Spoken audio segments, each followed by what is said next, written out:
Kaldırın lütfen. Evet. Dikkatli. Bir adım daha.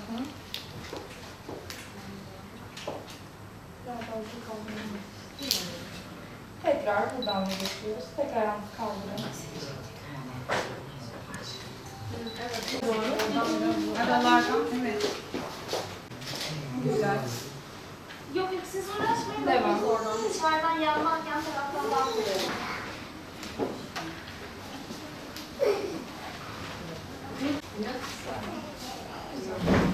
Şu anda İnme, beyinde damar tıkanması veya kanamaya bağlı olmak üzere beynin bir bölümünün etkilenmesi ve buna bağlı olarak genellikle vücudun bir yarısında güçsüzlük şeklinde gördüğümüz bir klinik tablodur. Genellikle vücudun sağ ya da sol yarısında, kolda ve bacakta güçsüzlük şeklinde kendini gösterir.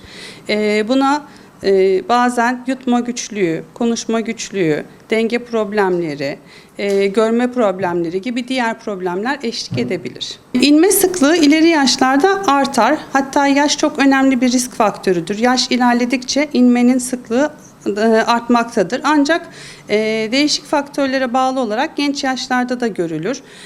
Özellikle damarsal problemler, kalp hastalıkları, pıhtılaşma bozuklukları gibi bazı hastalıklar varsa ya da madde kullanımı, yoğun alkol kullanımı gibi yaşam tarzının olumsuz yaşam tarzlarına sahipse kişiler genç yaşta da inme görülme olasılığı vardır. İnme tedavisi akut dönemde bazı girişimsel metotlarla yapılabilmektedir.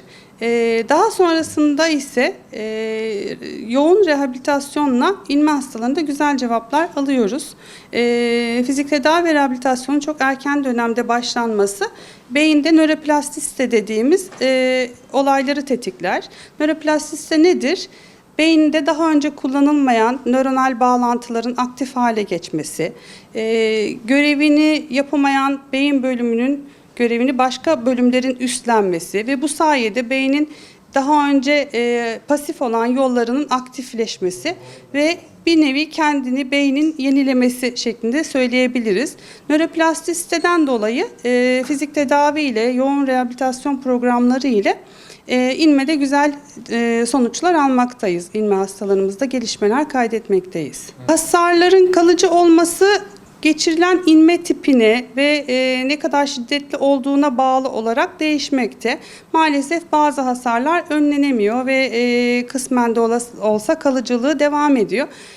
Ancak küçük tutulum varsa ve yerine göre hasarlarda geri dönüş olabiliyor kısmen. İnmede en önemli şey tabii ki oluşmasını engellemek. Bu nedenle de düzenli olarak tansiyon, şeker hastalığı gibi kronik hastalıklar varsa onların tedavilerini aksatmamak gerekiyor. Mutlaka koruyucu olarak düzenli takiplerde olmak gerekiyor. İnme geçirildiyse de rehabilitasyona en erken zamanda başlamak gerekiyor ki güzel sonuç alınabilsin.